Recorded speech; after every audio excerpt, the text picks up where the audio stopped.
My definition of creativity is a different way of looking at something.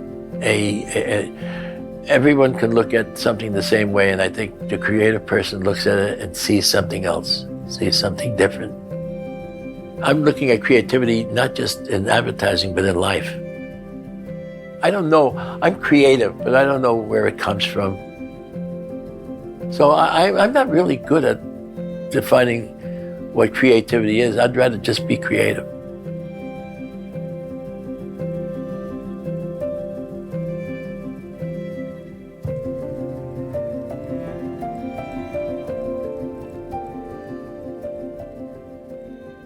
Let me tell you about advertising in the creative revolution. It was wonderful.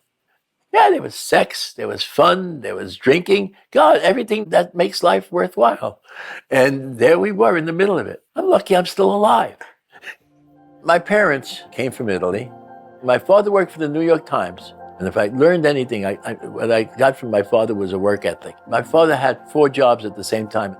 7 o'clock in the morning, would go to the train station and sell newspapers. Then he went to the Times and worked for the Times. He would come back, have dinner, go to work as a soda jerk in a candy store. And in the summer, he would then take a train to Coney Island and run the rides. And then he'd come back and do it every day. I could not speak English until kindergarten. I went to kindergarten. The teacher said, "Good morning, children." 36 children said, "Good morning." I said, "Buongiorno." They called my mother up. They said, "How long has he been in America?" She said, he's born here. My mother thought I could do no wrong. She really basically gave me complete love. And it was a great way to grow up. And I got into advertising this way because I was a messenger. And one day I went to a place and there was a guy had his feet up on the desk. And I said, "What's he do?" They said, "He's a copywriter." I said, "Wow, a copywriter." And I said, "That's what I want to do." So I started looking for a job, and I looked for 7 years. But for 7 years, I did everything. I worked in shirt companies, I messengered, I did everything. I remember saying to myself, I'm going to get something out of every job. On the 7th year, I decided that I would make these ads up. And so what I did was make a series of ads for an advertising agency. So I put them up, and then I signed JDF, and I would leave the ads off for people. Every day I would leave another ad off. So on a Monday, they'd get an ad signed JDF. On a Tuesday, JDF. And in this case, someone at the agency called Daniel and Charles said, "Who's this JDF and what's he want?" So they called me up. And so I went for my first interview at Daniel and Charles because I had been interviewing by everybody. I'd never gotten any jobs. And Daniel Kosh hired me as a junior copywriter. Suddenly I was in the advertising business, and the place was filled with young people. We were just scrapping, and we would do ads, and we would stay up all night long. And the very first ad I did for them was for Han Brothers Movies. And for Han Brothers Movies, I did a small space ad, and it said, "Oops." And then underneath it said, "We haven't used this word in 35 years. Interestingly enough, I took the ad and I sent it to a guy named Bill Tyler at Advertising Age. And he included it as the best ads of the month. And suddenly I was developing into a copywriter. And it was working for me. After a while, I would look and see what agencies were there. And you had people you wanted to be like. I mean, I was a big fan of George Lois. Julian Koenig, to me, was the great writer, and I wanted to be like Julian Koenig. I decided never to work for any place more than 2 years. And it was a good way for me in advertising because your next job, you always made a little more money. So my next job from Daniel and Charles, I went to an agency called Fuller Smith and Ross. And Fuller Smith and Ross was a very well-known old agency. And after 9 months, I had to get out of there. And I went to an agency called Ash and Engelmore. And I learned the fashion business. Left Ash and Engelmore, and I went to an agency called, at the time, Della, Kernan and Della. That was one of the great agencies for me. I never went to school, so my education really came from agency to agency to agency. And after Della, Kernan and Della, that's when I first said to myself, I've got to have my own agency. I've got to do something and have my own agency. but I felt my education wasn't complete yet.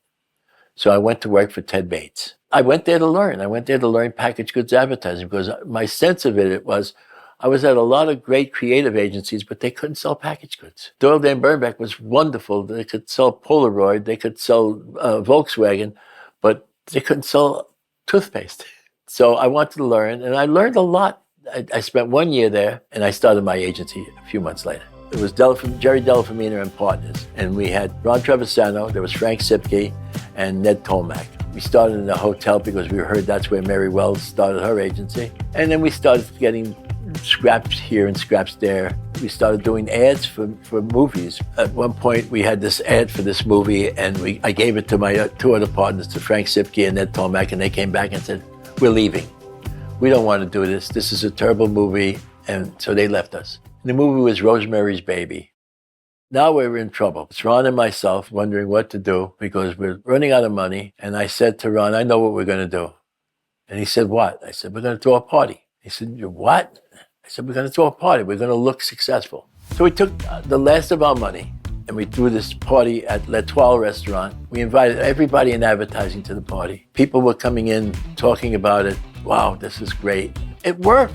It worked. We got 3 accounts out of that. We got AIG, we got Moxie Soda, and it was a lesson. You're going to make it if you look successful. If we would have tried to hang on, we would have died.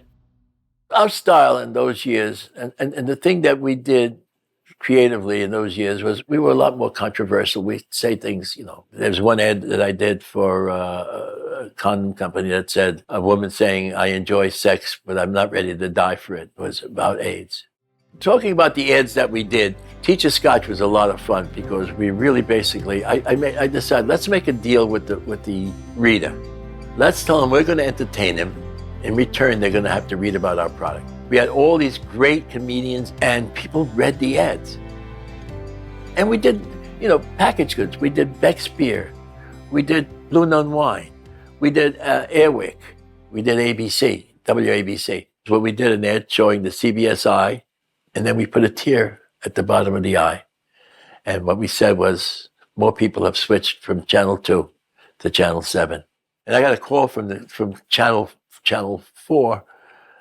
"Mr. Della Femina, we saw your ad with the crying eye." Yes, sir. Says, "We have to ask you a question. Do you plan to do anything to our peacock?" And the next day, we had an ad with the peacock having its feathers pulled out. Did Meow Mix. People were doing pet food products for years, but we had the singing cat.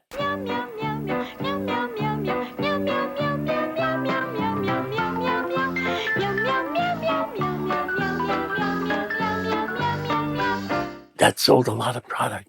My advertising for the New York Mets, my philosophy about that was, let's do ads that will promise the future, talk about the past, and pray that no one thinks about the present, because we had nothing in the present. You try to gain the respect of the other players as well as the other fans, and that's what comes from. It comes from the heart, it comes from the gut. It's wanting to play, it's the will to win. This woman kept calling, trying to get an interview, this broadcaster, and I said no, and finally, somehow she talked my assistant into letting her in, and so in walks Judy Licht, who was a broadcaster, and I fell in love. The magic of Madison Avenue. By now we're all familiar with the kind of talent that not only sells you ice in winter, it makes you think you're desperate for it. Jerry, how do you sell a baseball team? I think that you sell the past. It's very tough when we say the magic is back. We're not talking about a winning magic. We're talking about just a good time kind of magic. And we say things like, this a free offer for any father who wants to get closer to his son. That's a way of getting people closer and feeling something about baseball. Well, the magic may be back for Della Femina, but the jury is still out for the Mets and their fans, and they're the ones who will literally have to pick up the ball. We got married. We've been married now 39 years. So it worked. That was the first product that really worked for me. The best client in the world was a man named Jack Riley. He was my client on Azusa. So we had this Japanese account that nobody can pronounce the name.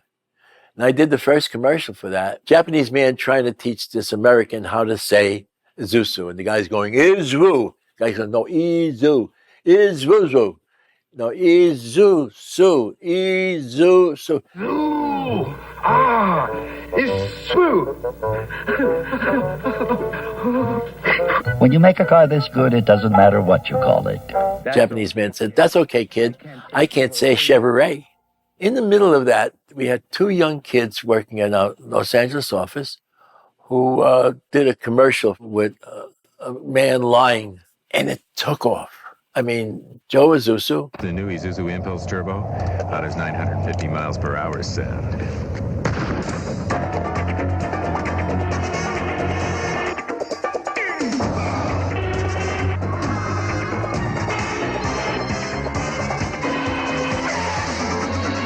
The Impulse Turbo.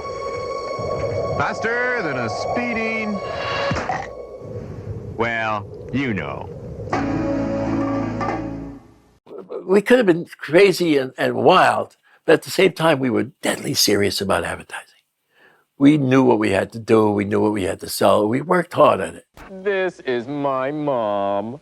And if everything I say about the four-wheel drive Isuzu Trooper 2 isn't true, may she be struck by lightning. The natives greet each other in colorful local dialect. When the sun is high, comes the ritual known as lunch at Nathan's. This is paradise. Nathan's. Thanks, brother. Pleasing disgruntled New Yorkers since 1916. The most famous German word in the English language is Beck's.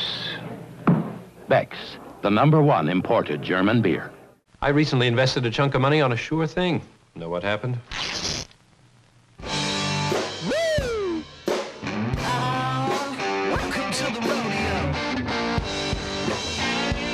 Jetson Untamed, a new cologne for men.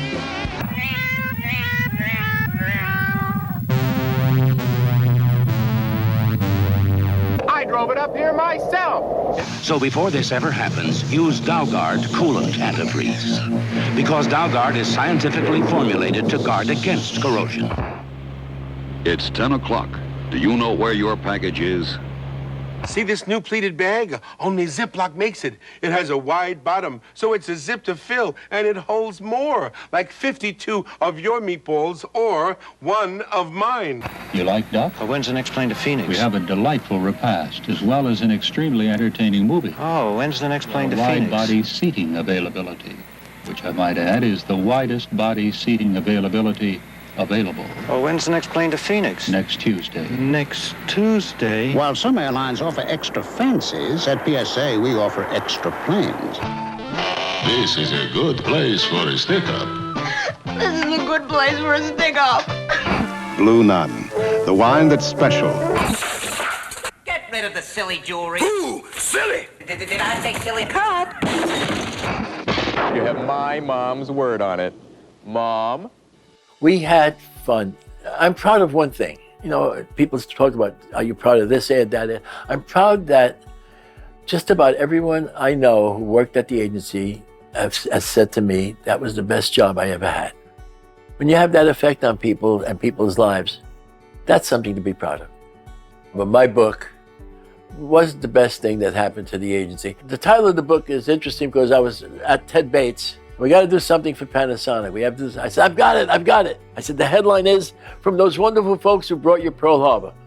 It made the bestseller list for 1 week. It was wonderful and great. And at that point, we picked up business from it. My partnership with Ron Trevisano has always been wonderful. We also had this mutual trust, and that's what partners have to have. The guy I trust, and he trusts me, and we've just grown together. I mean, it was just wonderful. I mean, we've been through a lot. I'm sorry. Ron Trevisano.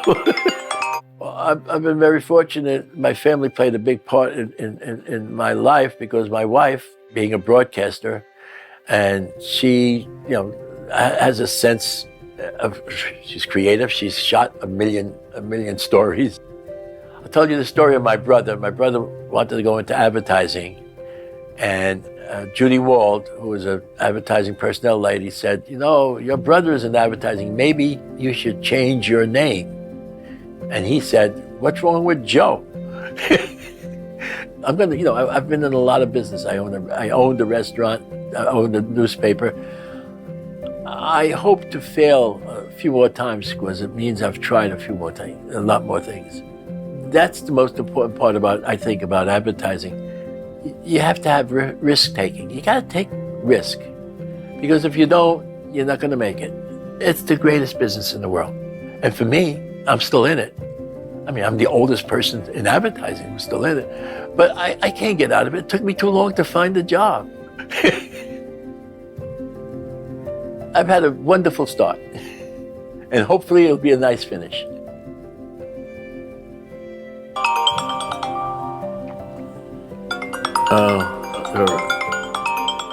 Am I ringing? Whenever you have a chance, give me your recipe for lobster rolls. Okay. I get important calls, don't